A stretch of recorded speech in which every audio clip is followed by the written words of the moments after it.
Hi, good evening. Like you know, it's going to be in English tonight. I hope that's all right for all of you.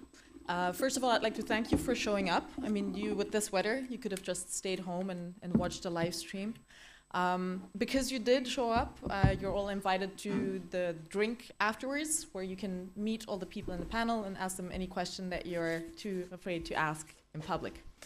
So first of all, as you all know, these are scary times to work in journalism.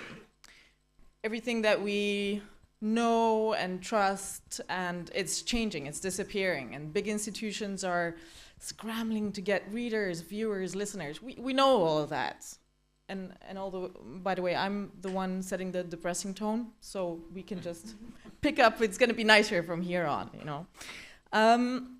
So yeah, big institutions are losing viewers and listeners, and we're not even sure where they all are going. Like, are people even still interested in the news? And basically, to give this more optimistic view, people who know what this changing landscape looks like are these three speakers. So I'd first like you to introduce yourself. Philippa Law, you're the reason we're having this in English, so maybe you can start by saying... sorry about that. No, that's quite right. Can you just say in a few words what you do and how you think the landscape, what it looks like today? Okay, my name's Philippa Law. I'm currently producer of Fusion, which is a project at the BBC. We look at how we can bring editorial and technical people together to collaborate and find new ways of doing things and creating interesting new things for our audiences. So we're all about innovating using new technology and new formats. Before that, originally I was a radio producer, and my love is of radio, which I've been told this evening are terribly old-fashioned. I'm sorry about that. But I also worked at The Guardian as a journalist on a project called Guardian Witness, which at the time, so 2 years ago, was the first, I think it was the first crowdsourcing platform in the UK for getting in news stories and content from audiences in a streamlined way that would become part of our journalism in a very practical way.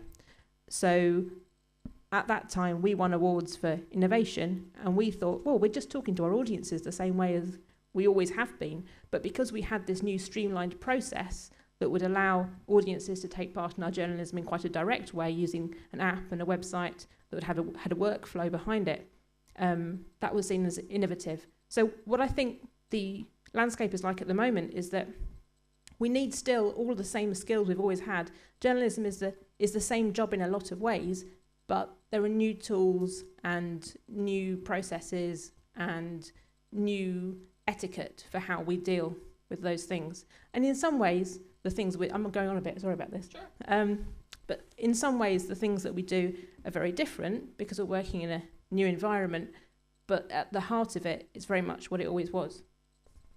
Thank you. Okay, Hans, you work for VRT, for Startup, and you are basically making things to address a new group of people, or rather, the group is not so new, but yeah, as a target audience they are. So yes. Can you tell me what you do?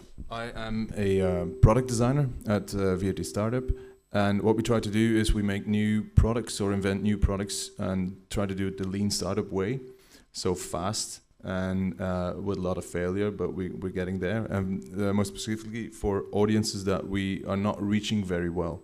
We started with 16 to 24-year-olds as a focus, but we're broadening that scope to 25, 45-year-olds, and also everything in the digital context, because we know that we're not reaching the young people very well, but neither the older people in digital ways.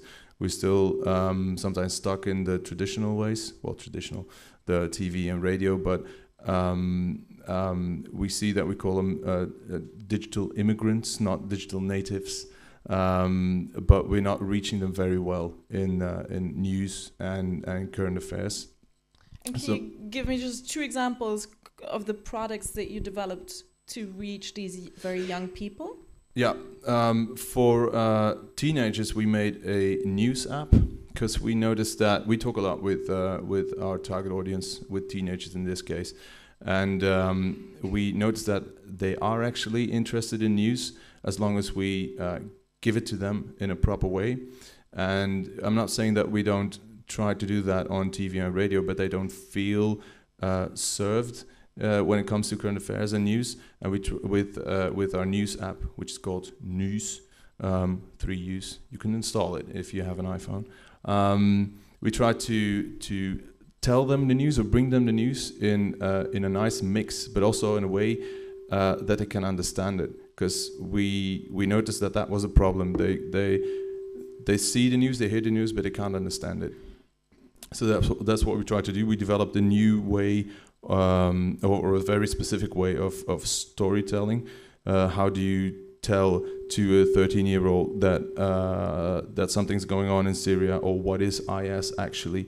We have to provide that context. So that's one of the products. The other products are Ninja News, which is 15-second clips of news items on Instagram and formerly Snapchat. And also Sambal, which is more of an experimentation in formats. Can we bring the news in a humorous way, or with more satire, or with more technical formats, games, for instance. How do we do that? So we experiment with that. Right. René van Zanten, last but definitely not least, you actually, because you're so not least, you have your own proper talk to give. So I'm not even going to introduce you. I'm just going to let you say what you work on and what your view is on the media landscape today. Now? Yeah, sure. Okay. Well, I'll introduce the fund that I'm working for in a few moments. Well, I think I can say that we are, let me put it another way, we are busy making scenarios for the future of media in the Netherlands. Wait, I should first say that you're the head of the Yeah, Stimuleringsfonds. Yeah. Yeah. You want to do that? Or? No, but I'm going to tell that in my presentation. Okay. So I'm working for a fund that is involved in journalism in the Netherlands. More details later. We are making scenarios for the future with people from all around, from newspapers, broadcasters, over 200 people. And that gives you a very scary look at the future, I must say. And we are warning for that for quite a long time now. The landscape is changing, but it's changing very slowly at the moment. But there will be a point, 2 years, 5 years, I don't know, and then everything will look different. And that has great consequences for traditional parties. If they don't move very fast, they are dead in 10 years' time. We're convinced of that. But it offers great opportunities for journalists, we think. So that's more or less our goal. If traditional parties don't want to do this, there are a lot of people, young people, who want to take over, and they have the means to do that. So that's more or less what we are doing. Is that enough for you? Can I go absolutely. To my... I would love to hear your presentation, to hear some more about that. Okay, thanks.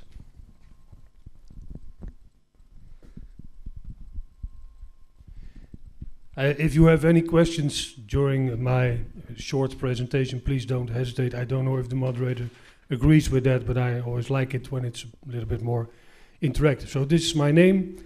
That's the name of the fund, Stimuleringsfonds voor de Journalistiek. It's a small fund.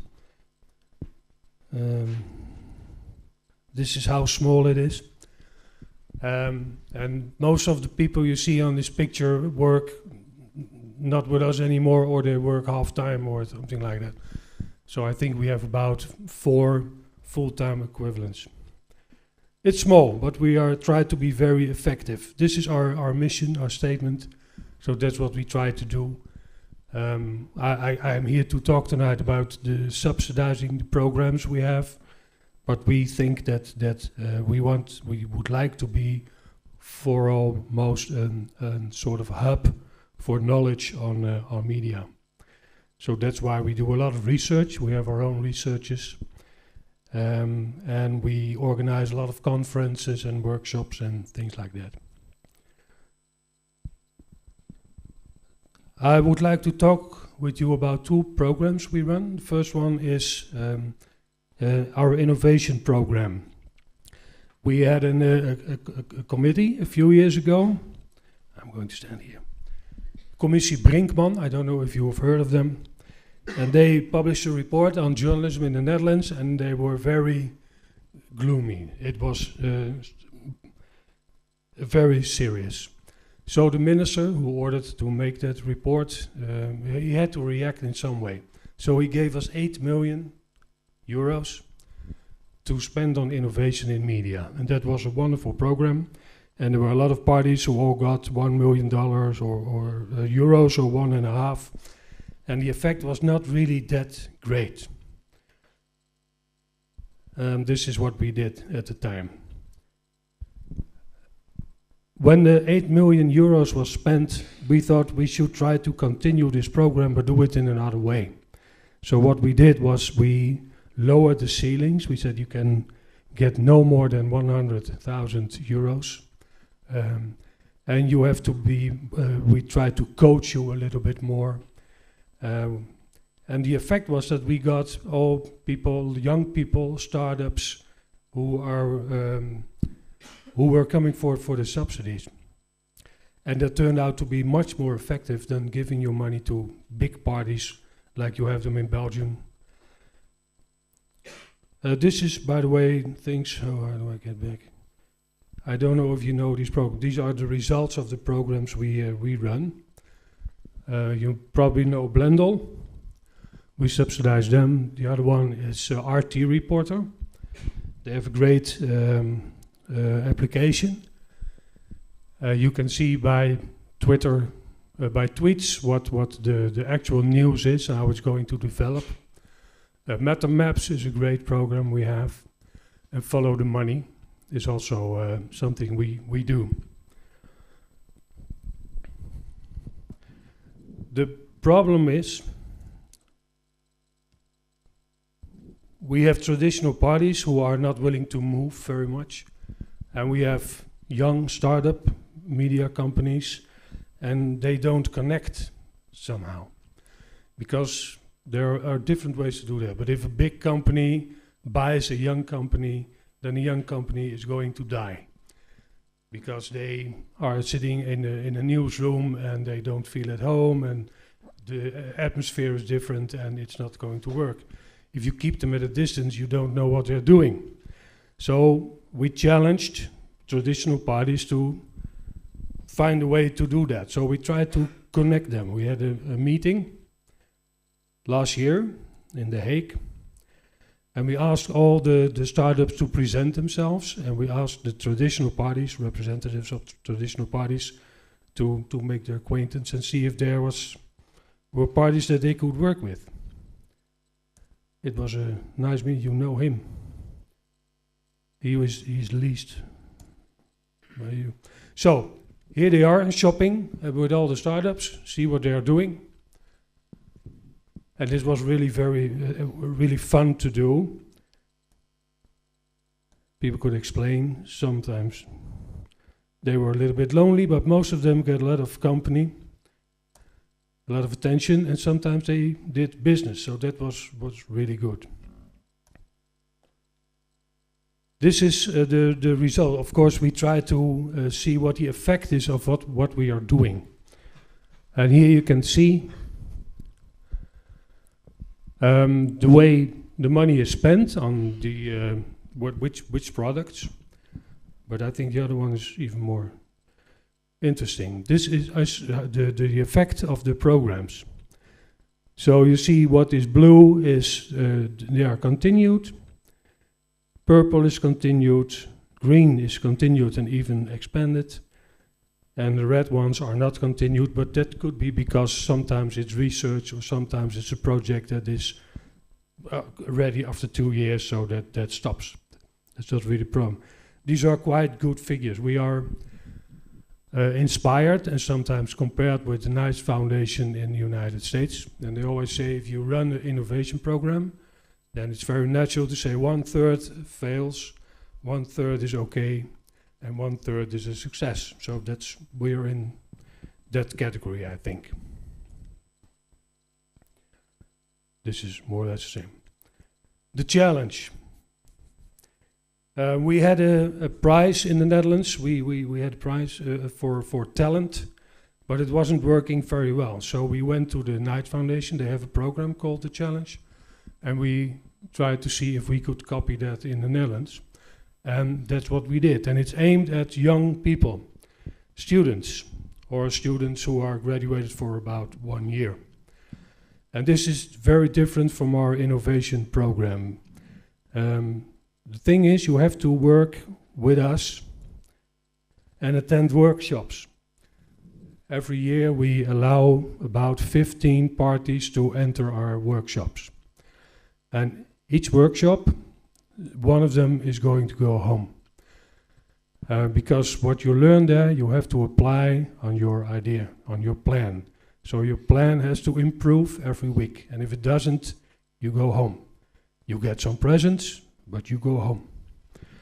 And that works really very well, because everybody comes, of course, because otherwise you cannot apply for the grand finale. But they really do learn. We have very good people. People like to tell young people what they are doing. So if we ask people to tell about business plans or whatever, they come, because they like doing that. So they do their homework. They are busy working on a canvas model, for instance. And if they don't do that, this is the finale. And you see people are very tense. Are we going to win or not? And if they do, they're very happy. Sometimes they cry, but that's out of joy. And these are some examples of winners from the challenge. Local focus, maybe you've heard of them, Schrijftafel, journalism, correlations, really great programs. And what we do now is we coach them during the workshops, and when they win, 3 of them win, and they win 20,000 euros, and they get it to make their ideas viable. And then we keep on coaching them a little bit. If they need help, and mostly they do, in the field of business or whatever, we provide the help. Because in the beginning we found out that we gave them 20,000 euros and we said, well, good luck with your idea. And after 9 months they were gone. So we are going to make that mistake again. So that's what we do with the challenge. You didn't have any questions while I was talking. Do you have them now?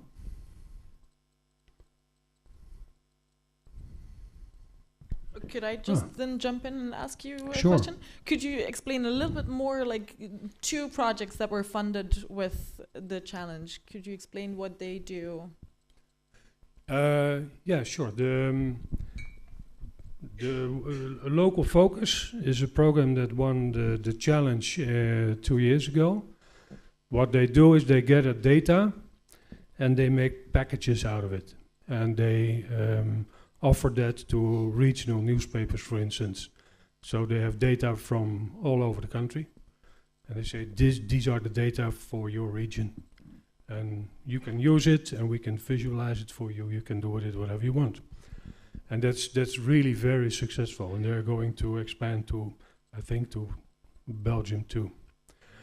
The winner last year was journalism, and they have a crowdfunding platform for investigative journalism.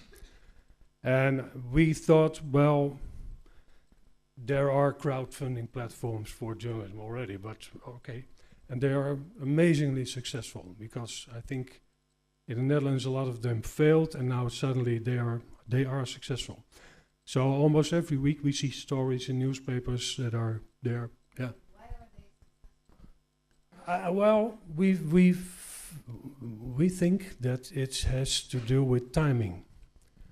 We get dozens of applications every year, of course, and after a while they are going to look more the same. But sometimes you see, like Blender, we had about 3 platforms who were doing more or less the same, selling articles and micropayments, and it didn't really work. And then Blender came and puff, it worked. I don't know exactly why that is, but sometimes it has to do with timing and a little bit of luck, I guess. But this crowdfunding platform, it works. It really works. So I can't tell you the recipe or the magic about that, but we know that these are very ingredients that are necessary to make your idea fly.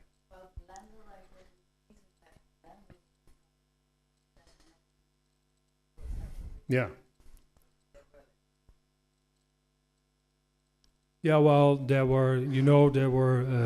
was a discussion at the time, are we going to have an iTunes model or a Spotify model, and the success of Blendle, of course, was that there was one guy, Alexander Klupping, and he's on television a lot, so he was able to make a lot of noise about Blendle, and it worked. Well, okay, if that's the way to do it, fine. Are there any other questions on the way the challenge funds projects or anything else? All right. Then Okay. I guess we'll move on by, maybe I should have done this in the beginning, but it's been 20 minutes and we've been talking about innovation. But actually, I'd like to ask you, can we still do away with innovation? I mean, I think a lot of you are journalism students, right? Or you just graduated from journalism school. And is there still a way that you can just still do the thing that you've always loved, the good old classical journalism? Is there still a place for that? Or do we just have to innovate? René, I'd like to have you answer this question. Well, I think there will always be a place and money for journalists who are very good and are experts on a theme. But we also think that there's going to be a shift in the profession. I think for once technique will be much more needed if you want to be a good journalist. And we think that in future journalists will be more like community managers, you know, managing a community of bloggers or people who curate discussions on digital platforms. Those will be, I think, new ways of journalism. And we see in the Netherlands, and maybe it's the same here, that the organization that we used to know, called a newsroom, is going to stop. I mean, there are people, there are more freelancers now than there are journalists in the Netherlands. So they have to learn to be an entrepreneur. Otherwise, there's no way to be a journalist. You have a one-to-one relation with the people who are reading or viewing your publication. There are no middlemen anymore. So you have to do that yourself. You have to learn how to do that. Right. Philippa, I'd like to ask you, since you work for the BBC, and the BBC is almost the most famous symbol, I think, of old school journalism, like the big, trusted, top-down institution. How do you get from a top-down institution to the grassroots where all the innovation is happening? How do you do that? I'm not sure that the innovation always does happen at a grassroots level, because in an organisation as big as the BBC, you have every individual has their own niche within a department, as opposed to being able to get on with their own thing in a more flexible organisation like maybe The Guardian, for instance. So we do have teams who specialise in particular things, and those specialisms are decided in a top-down way. So there's a visual journalism team, there's a social media team in news, there's an R&D department called News Labs, which looks specifically at innovating new technology that can be used in news. All of the innovation happens within those niches on a day-to-day basis, but it is still in a way a top-down organisation in that we decide, the BBC decides what its priorities are and then builds teams around those priorities. But there is still space for innovation, and that's kind of where my job comes in, which is bringing people together at events, often like this, sometimes at hack days or labs or that kind of thing, to talk about what we would like to do if structures weren't there or within those structures. So, for example, at the end of last year, before Google Glass got cancelled, we had a series of sessions where we all looked at Google Glass and Fitbit bracelets and different kinds of wearables and thought about how we might use those across different genres. So not just within news, but also in children's programs, in sport, in science output, for radio and TV and online. How can we use different technologies in new ways? And so there's always space. The BBC does nurture those spaces to innovate by bringing in people with those specialisms. So there's always space for that. But in my personal experience, and I'm not talking on behalf of the BBC, but on my personal experience, I think some of the innovation doesn't really necessarily happen in the grassroots level. Hans, how do you see that? Because you're catering specifically towards very young people, and you're trying to get a sense of what they would like, what would make them connect better to the news. And yet, it's not the young people themselves producing the content, right? No. Why is that? Why did you choose that approach? Because we do get, for one, the compliment that they think young people or their peers are making the news they read on our news app, so that's good. But we got that way by talking to them a lot. Each month or every 2 weeks, we held what we call insight sessions. We just sat down with about 8 young people between 12 and 18 to see how they use media, how they get in touch with news, how they use their apps on their phone, how they use our app on their phone, to see if they understand it, etc., etc. And we tweaked that a lot. And we went, apart from that, we went to schools as well, which is very valuable if you're working for teenagers, of course, because they're all in one room and they can't escape. But we got the sense of what they're doing in their free time, or what kind of music they're listening to, what kind of movies they're watching, and that's all the things we ask to get a sense of what they're doing, or how they're thinking. And I think the main part of our job is to interpret these insights well, and to get the right insights. For instance, well, you have to rule out all the edge cases. We say we make an app for 12 to 18-year-olds, but actually the top limit, let's say, of our target audience is young people who already read the news. And it can well be that a 13, 14-year-old reads the newspaper at home. Then that's very good for us. They probably don't need news catered for them.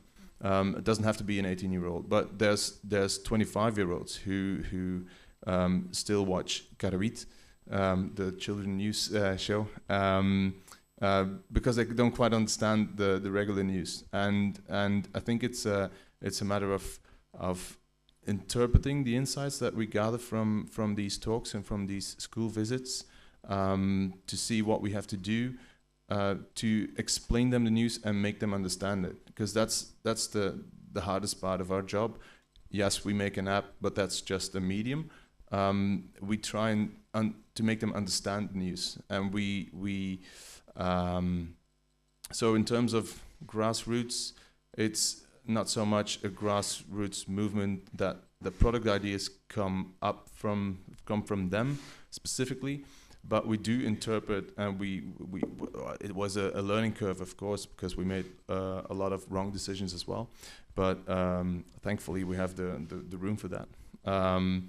But we learn to interpret what they're telling us, and then we discovered, for instance, that interactivity, giving their voice voting on a news article. Well, not voting, but when we ask, what do you think of it? Would you do that? Do you think it's wrong or right? That they love that very much.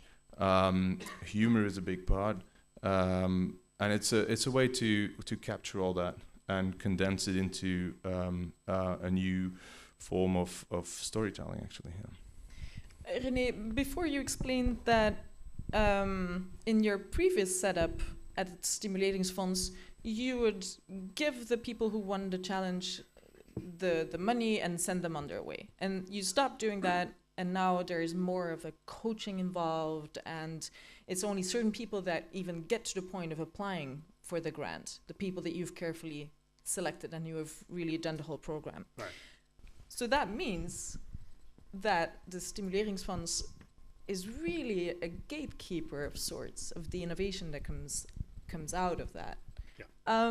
In what way do you take on that role, that responsibility? Do you have a certain vision? Are there certain things you want to see happen? Well, no, there are no things we want to see happen.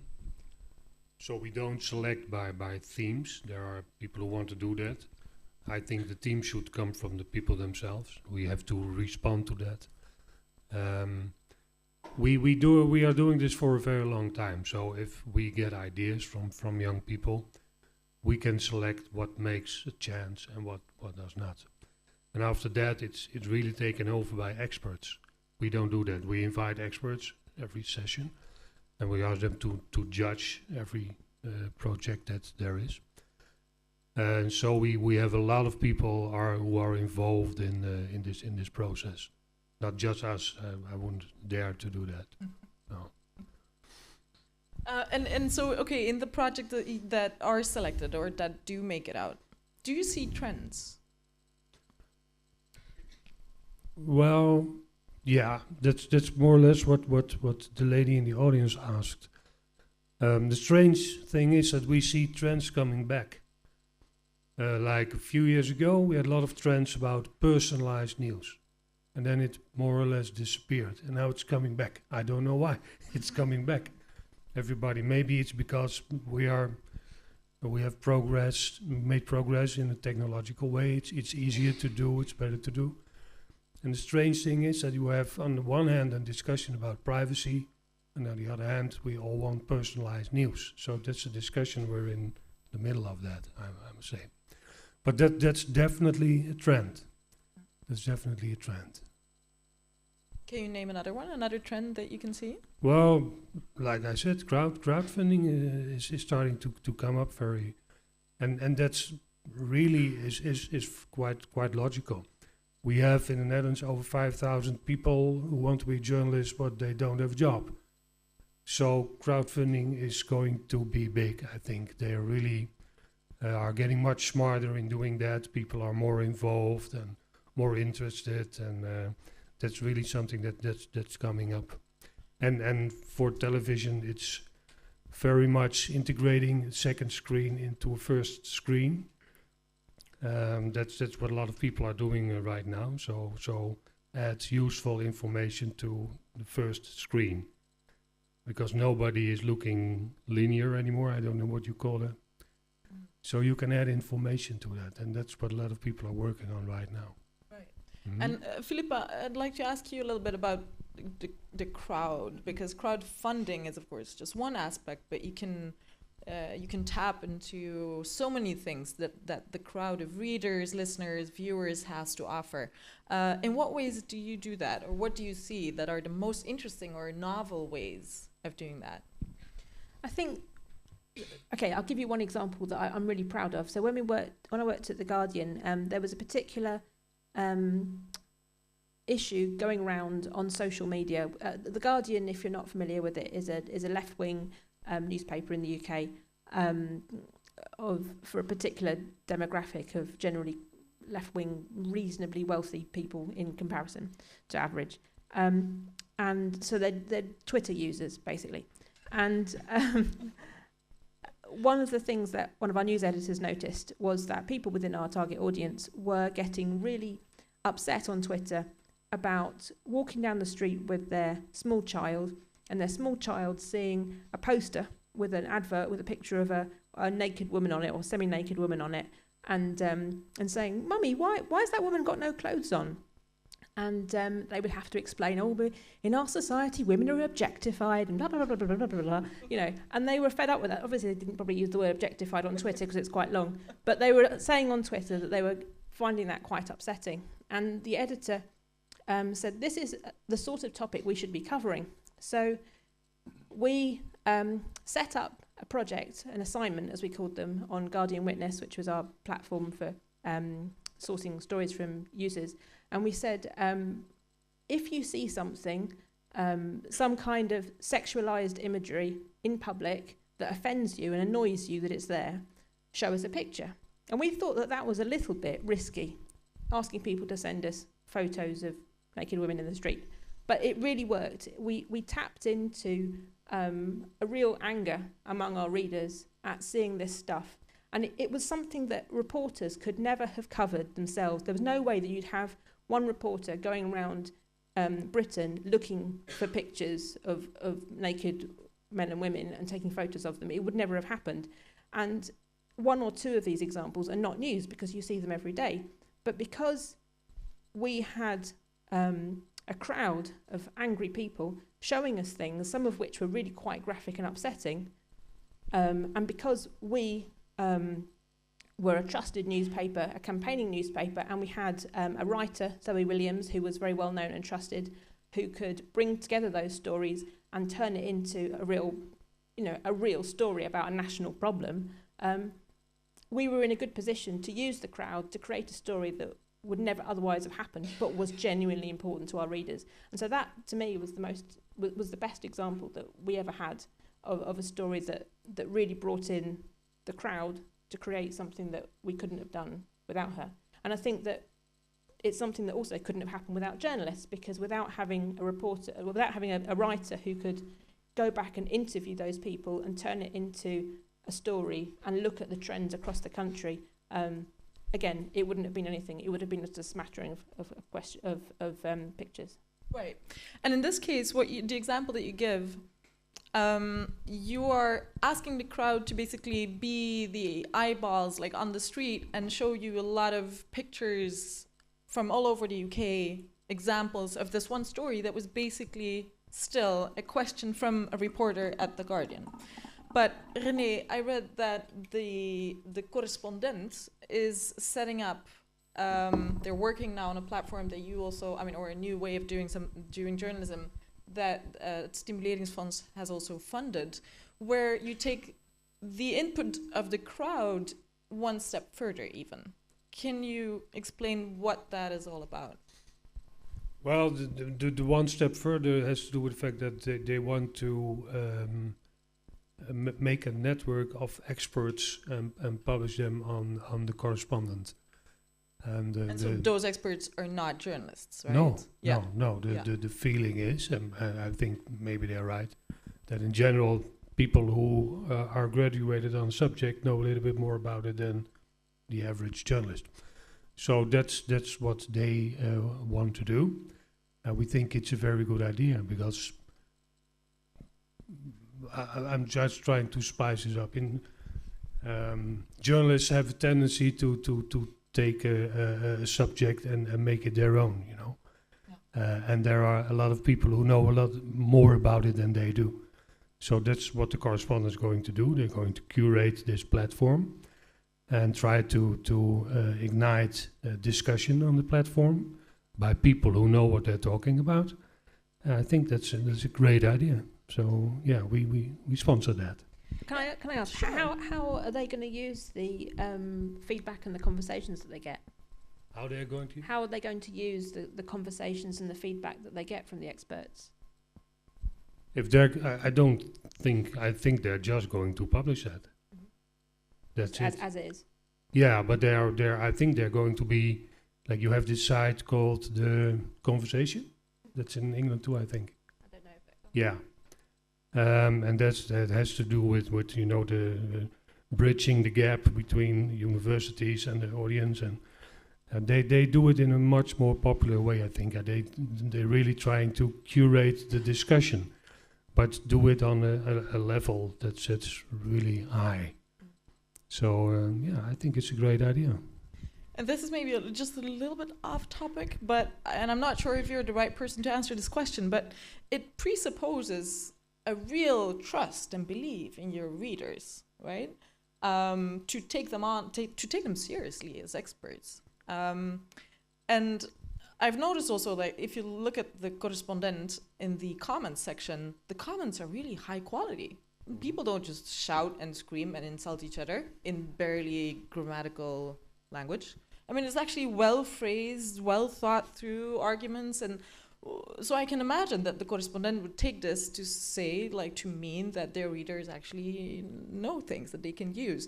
Why do you think that is? Because if you look at the average newspaper, the comment section is something that, you know, if you want to keep your faith in humanity, you best avoid.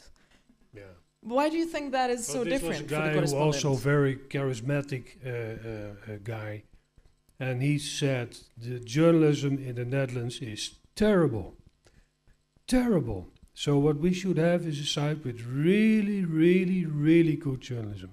And I'm going to build this site, and I ask you to donate 60 euros. And after a few months, he had 1.2 million euros. So now he has, of course, made a promise. And so now he has to maintain the quality of the site. But I think he's doing really very well. And he proves that there is a need for a high quality journalism. That's what they do. That's their USP, so to say. So do you feel like that type of new journalism has raised the bar for the quality of journalistic output? No. Well, yeah, but I think there will always be a certain percentage of the population who has a need for that sort of high quality journalism. But I don't know if it's 1% or 2%, but that's it, and will never be more than that. Mm-hmm. And the rest, well, they have Twitter, and I don't know what they have, but yeah. Mm-hmm.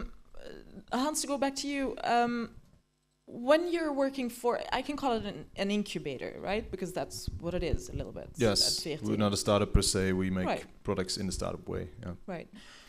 Where do you get your ideas from? Do you look abroad? Do you look online? Do you look at things that failed? Do you just have regular brainstorm sessions? How do you come up with new ideas? It's been quite a process to come up with new ideas, but they're always ignited in talks with our target audiences.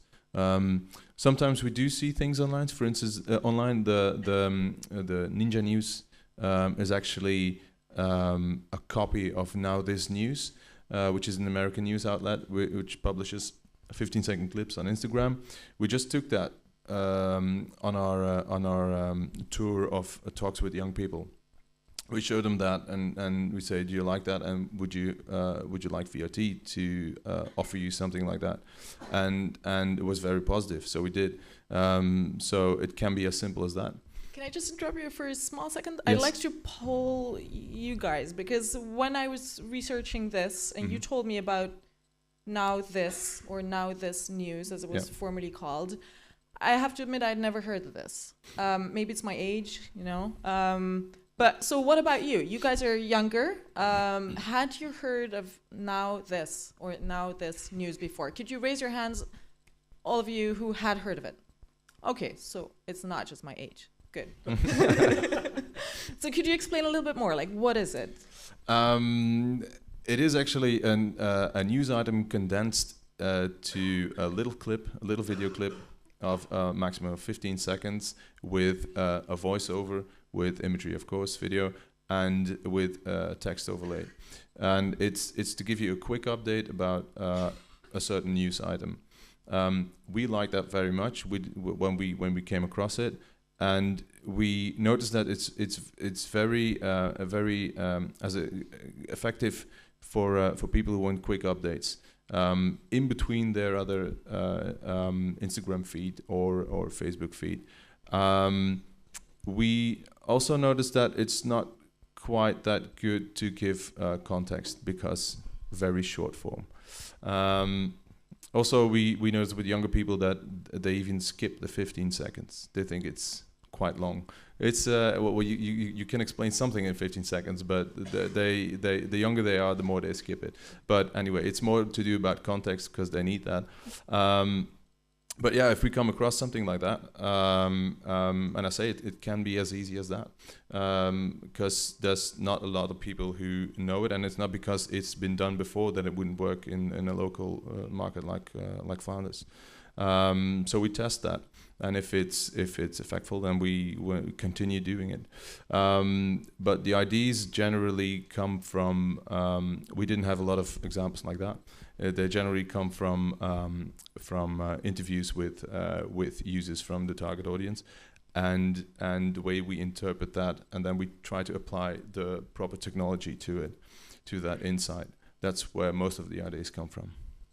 Okay, and so are there any plans to take that very image-heavy little video clips, very specific type of journalism? Are there any plans to take that as a kind of trigger to interest, young people to just consume the news, but then to get them into maybe more in-depth coverage? Yes, actually, that's one of the features that, or one of the insights that we got when we went out with Ninja News, our version of Now This, to young people. They said, first of all, there was a lot of difficult words, and they didn't understand everything because they didn't have context. But they said, if we're interested, we have nowhere to go because we're inside Instagram. Well, you don't open up a browser on your mobile phone and go look for that same subject on a news website then. So we had to find a way to push them through to a bigger story, to be able to give that context. And that's why we, together with all the other insights, we made this app. And it's a shame that because of capacity reasons, we didn't have a full-time video editor. But feedback. I don't know. Yeah. But that's still on the table, and we still want to do that, to be able to show a video clip and then pull you automatically into an article where we can explain the topic properly, because we know and we heard it numerous times that that's a problem. They say we are interested. Sometimes we are interested, believe it or not, but we are, and then we have nowhere to go. So that's something we have to cater for, and the best way to do that right now, we think, is inside our own app. But we tested it separately, but we don't have it in production yet. Right. Yeah. Philippa, you mentioned a few things that inspired you, like things that are created at the BBC or outside of the BBC. And you mentioned specifically the Ebola WhatsApp function. Can you talk a little bit about that? Yeah, not long ago, the BBC launched a service for audiences in West Africa who were affected by Ebola. And they realised that the best way to reach people in that area was through WhatsApp, because that was the most used chat app in West Africa. And I'm not sure if it's the most used app, I can't remember. So in a way, this is a really new thing, in that they're using a chat app to reach those audiences. But in another way, it's the same as journalism always has been, which is differentiating between good information and bad information, and ensuring that your audiences are informed about things that are important. So they send, I think, 3 or 4 updates a day via WhatsApp to everyone who's subscribed to this service, information about what to do, and stories from other people in the region who are affected. And because obviously it's a two-way street, people are sharing their stories with the BBC via this WhatsApp service. And then that's creating new journalism in new stories in that area without having to send reporters out. And what are some examples of the stories that then in that two-way street come back to you?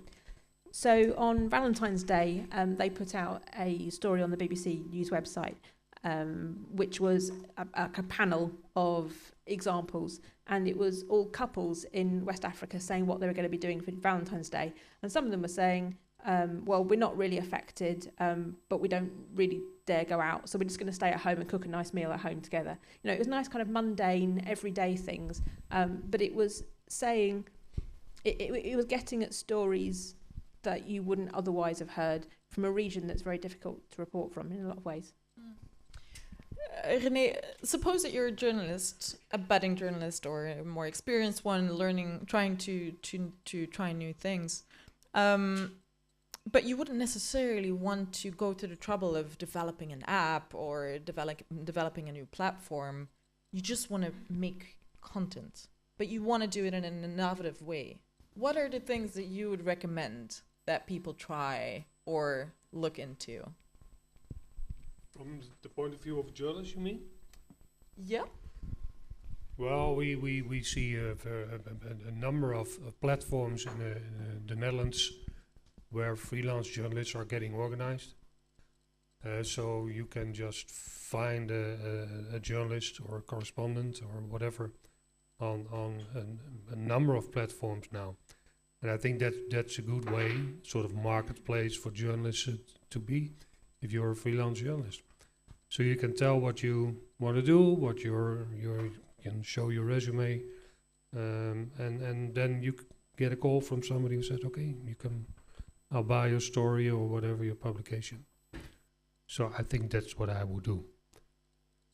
And are there things where you feel there's so much that's possible right now? I mean, I know we're in a crisis situation and a lot of institutions are shutting down or they're shortening their budget, but there's also a lot that's possible that didn't used to be possible. Yeah. Do you feel like journalists nowadays always use that to the full? No, but young journalists do, and as long as they're not working for traditional parties, they have a chance to do that. I'm really very serious about that. You talked about you have experiments with Google Glass and things like that. I can't resist this. In the train, I read the report from the BBC on the future of news. It was published a few weeks ago. It is a great report, well written. But maybe, if I'm wrong, please correct me. But I think that the answer of the BBC to the challenges they face is this. We are a big institution. We are a global player. People trust us. So there will be a sort of information overload, there will be disinformation and propaganda and whatever, and people will come back to us. We are their guide. And that's their answer to the future. I think you should be doing more than that, instead of hoping that people will come back to you because you're very good. Because if people don't watch television anymore, not linear, you're going to be on a sort of level playing field, and you have to fight with them, startups, Netflix, HBO, I don't know, but you have a lot of new competitors now. So I cannot understand that the strategy of the BBC, which we all respect, is wait and see. I don't think that's the right strategy. Philippa, do you want to? I'm not the best person. Okay, yeah. I'm not the best person to respond to that. I think you should talk to James Harding. But I think that the BBC is doing a lot to move and change and try new things. It does experiment in lots of different areas, and there's always a balance to be struck between trying new things that invest license fee payers' money into areas that might not take off, and being reactive and following on, because we do have a remit not to compete with commercial interest in a lot of ways. So we can't try to, although we do compete with commercial companies, it's a different model. We're not a commercial competitor. So sometimes the best thing is to react and follow on to things. But I do think the core point in that report and that strategy is that the future of news is news, I think was a phrase that he used. And I think that is true, because the core role of any journalist is to identify and present good information as opposed to bad information. And part of disseminating that is keeping your reputation in order that people know that when they come to you, they're getting good information. So I do think that is an important role that the BBC can play. And startups might reach people in different ways. They might give it to people in formats that are more amenable to certain circumstances or to certain audiences.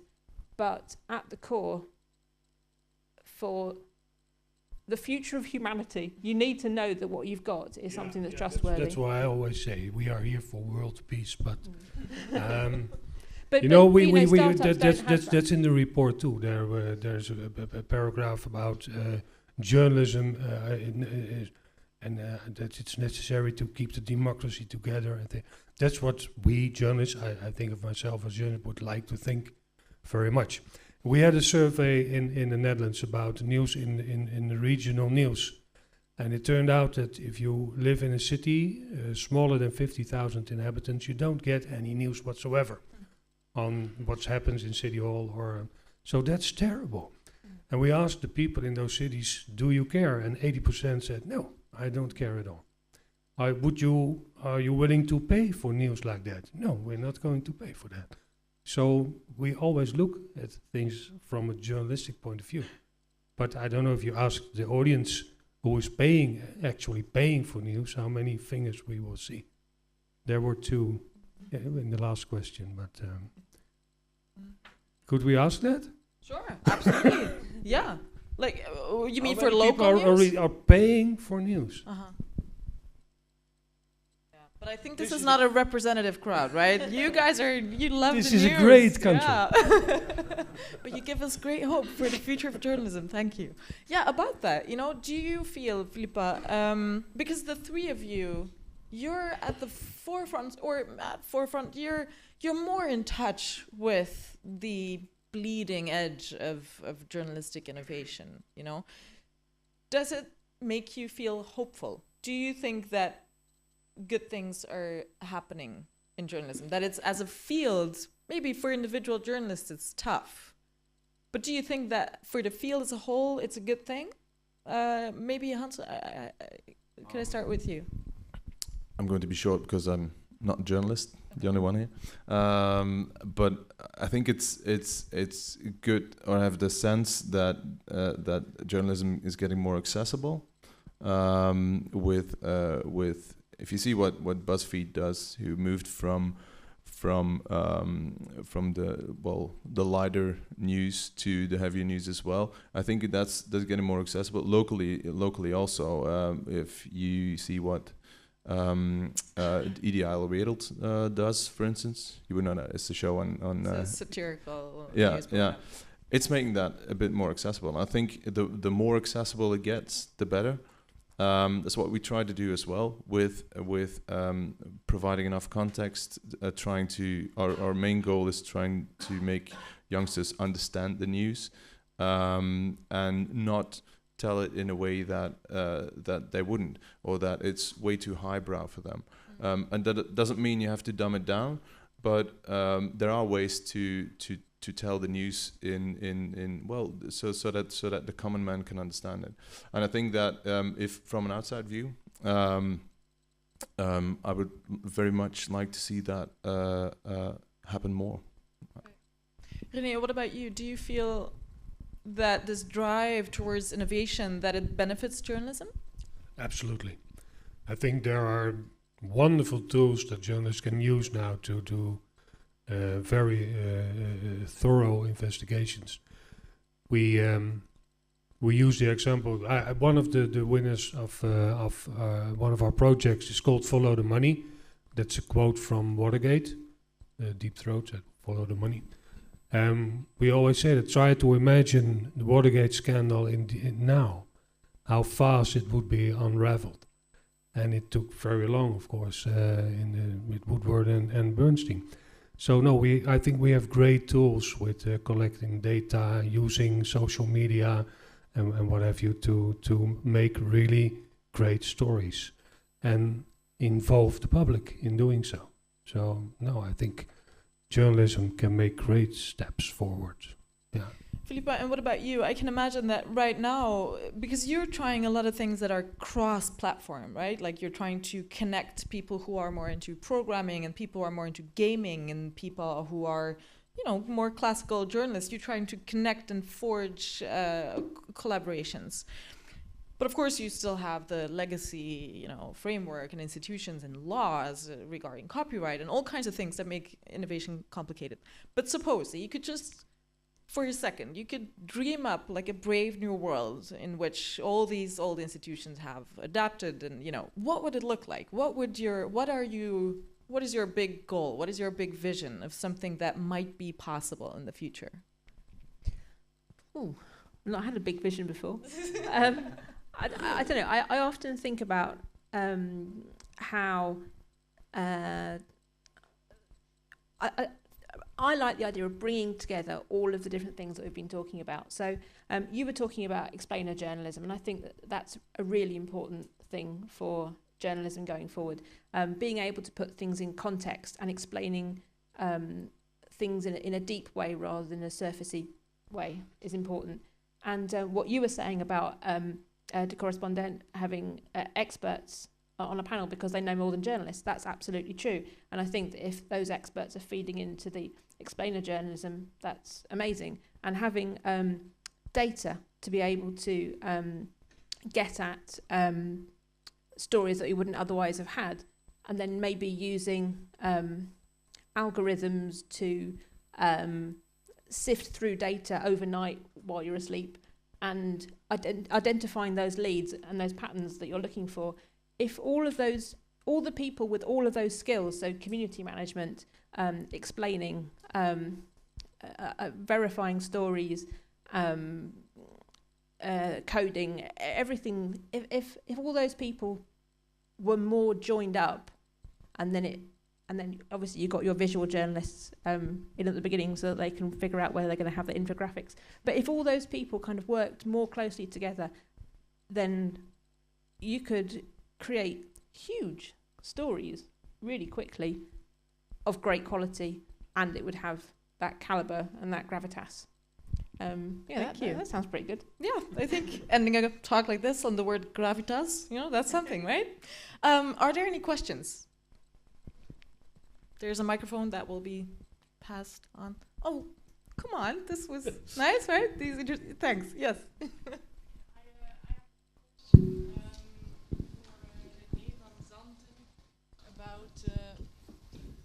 about independence, because in your first slide I saw that your funding tries to protect fund independent journalism, but I was wondering independent from who or from what, because classically you could say that journalism has to be independent of states and governors and dictators, etc. But you were talking about a future of journalism with a one-to-one relation with citizens, but in your talks they were more called consumers and maybe clients of a market. So is that more independent or less independent? Because in that future model, journalists are also less protected by an institution. Maybe there's less solidarity between journalists. So that's my question. Yeah, I think it's a very good question. We think, of course, you probably all do, that it's very, very important to have independent journalism. The strange thing is we have, like here in Belgium, we have public television, and I think they are independent too. I would never say that those journalists publish things that the government wants them to publish. That's not the case. I'm sure of that. But it will be more difficult in the future. All those freelance journalists we talked about, most of them cannot make a living by doing independent journalism. They also have to work for a bank or whatever, do commercial things. So that's going to be a big problem, I think so. That's why we are always glad to see that, like those crowdfunding platforms, that they really work, that there are citizens or whatever you call them, who are willing to pay for independent journalism. But it will be more difficult in the future, I think so, yes.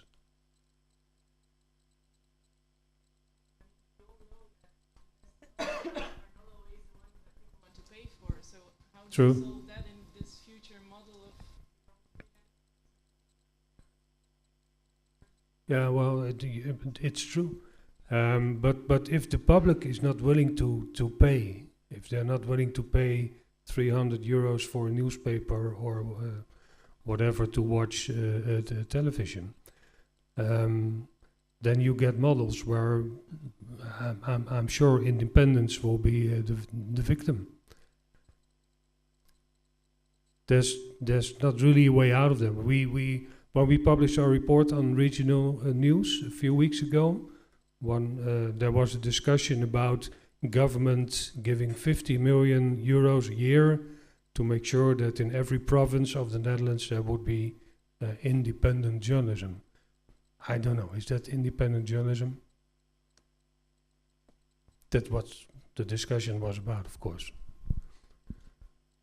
So yeah, I think you're right to be worried, and so are we. And we try to. We always say we think it's of the utmost importance that there will always be independent journalism, but we don't really know how to do that. It has to do with money. Someone else? A critical remark or an ask for practical advice or? Yeah, sure.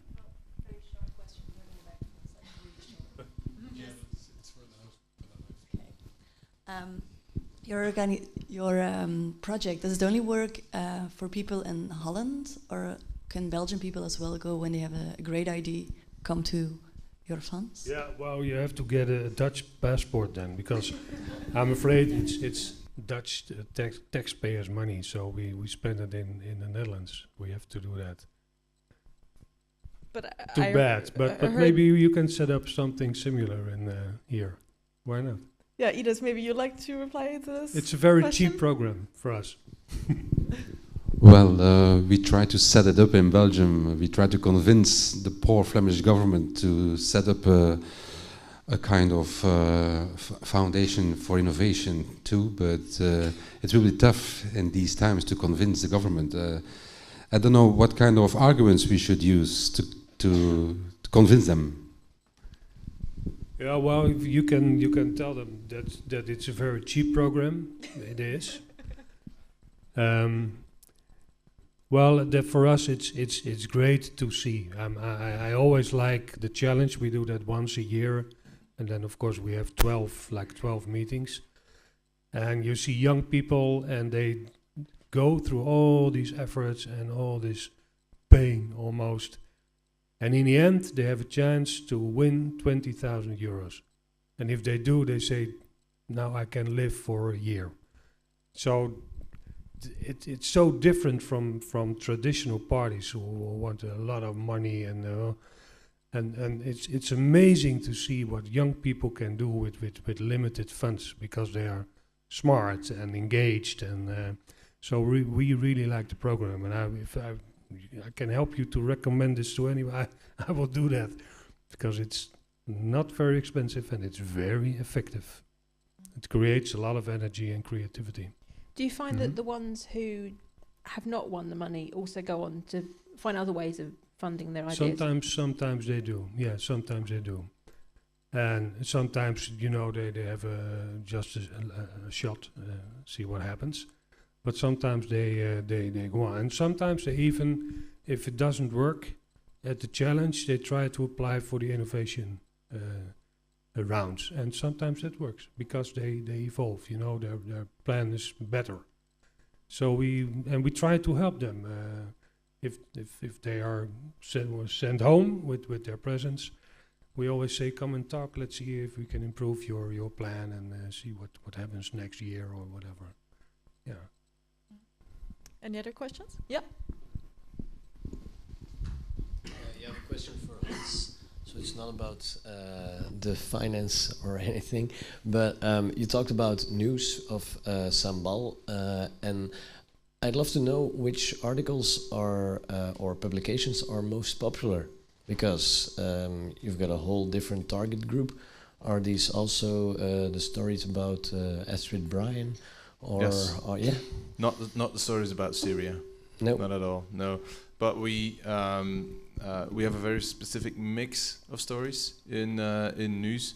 It's hard to. We almost have to sell the hard stories to the teenagers. We do that with a lot of sugar to make the medicine go down. But and we're aware of that. But we use it as a means to try and make them read the news. And when one specific example is the way we designed the app. In the feed, every 3 or 4 items, you get an animated GIF of something funny, and it makes you stop and watch the GIF. And we do that specifically to we call it scroll breaks, to break your scroll. We know that an app and a smartphone is well, you're never still. It's always on the move, and we try to break that scrolling movement to make you watch the animated GIF, which is usually funny, but also to make you focus on the next item and to make sure that you don't scroll over it. And we implement a lot of these little techniques to try and make them read the news. And sometimes we, or the hard articles more specifically, sometimes we even change the titles on the fly when we send out a push notification, they come in, and if we see that some hard articles aren't being read, then we change the titles then and there until they get read. And sometimes we have to change it that much that it's almost pulp. It's almost we get a reference of HLN quite a lot. So it seems like HLN, but then we try to we have a rule: if they think they're getting dirt, feed them vegetables. So if they dive into an article with a very populist title or very pulpy title, then we do actually explain what it's about. So it's a way of trying to sell the hard articles in between all the lighter news. But the lighter news and the celebrity news items are the most read. Yeah.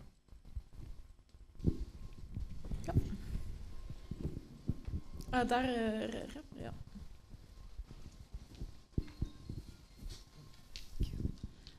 I have a question in general. When you like the traditional media and newspapers on Facebook, for example, you see the articles have the strong desire to be the first to produce news.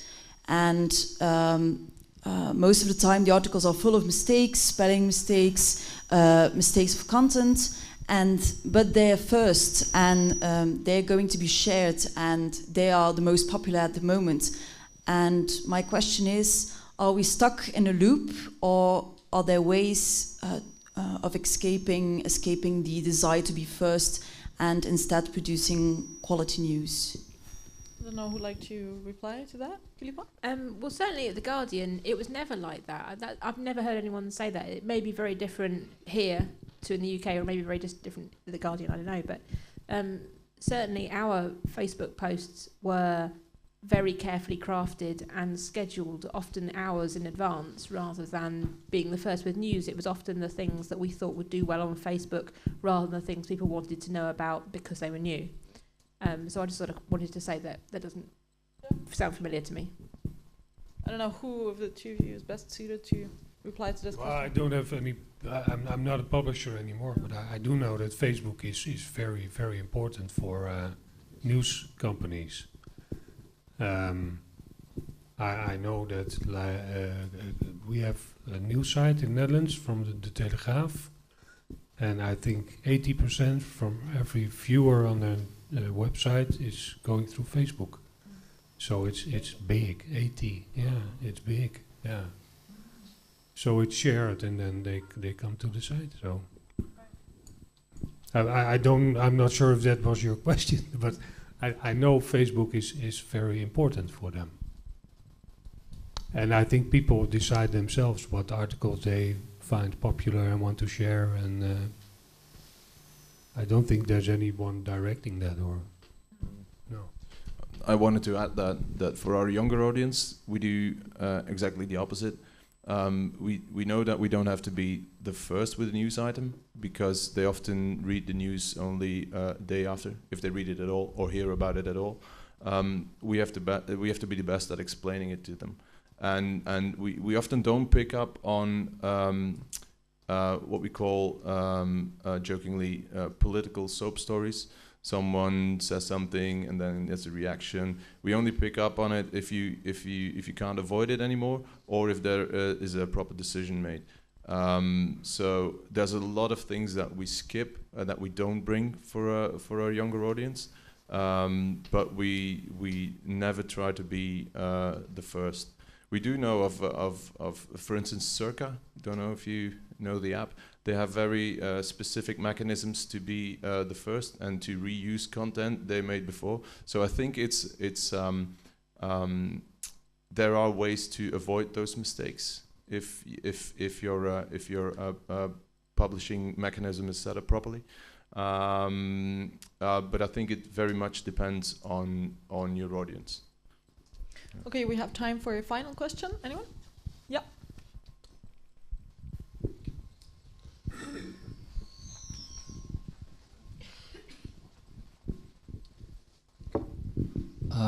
René van Zanten, you said that people living in smaller cities, less than 50,000, are not willing to pay for news, or are not even interested in this news.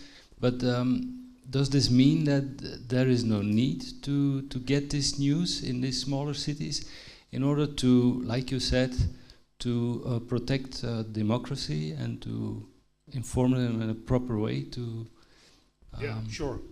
We think so, but that was the amazing part of the investigation, and we really asked a lot of people. I think something like 7,000. So we established that they don't get any news, and we asked them, "Are you satisfied with the news you get?" And they say, "Yes, we are very satisfied." So they are satisfied about the news they don't get. That's strange, we thought. That was 80%, being very satisfied. And then we asked, let's say there's no news at all from your region or your town or your community. Would you be willing to pay for news? And 80% said no, we are not going to pay for that. So that's very strange. We see now the phenomena in the Netherlands that city halls, they hire journalists to tell what's going on in city council, and they publish it themselves. Journalists don't do that. They are paid by the city council, which is very strange, I think. Talk about independence.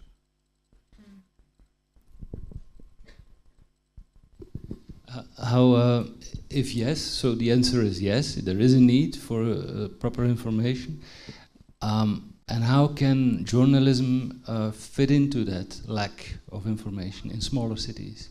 Well, we have a program that is going to start in a few months, and that's aimed at regional cooperation. So what we'd like to do is persuade newspapers, broadcasters, hyperlocals, startups to group together and see if you can do something for your community in another way. And I think this could be very effective, but we start a pilot this year, and we will see what happens.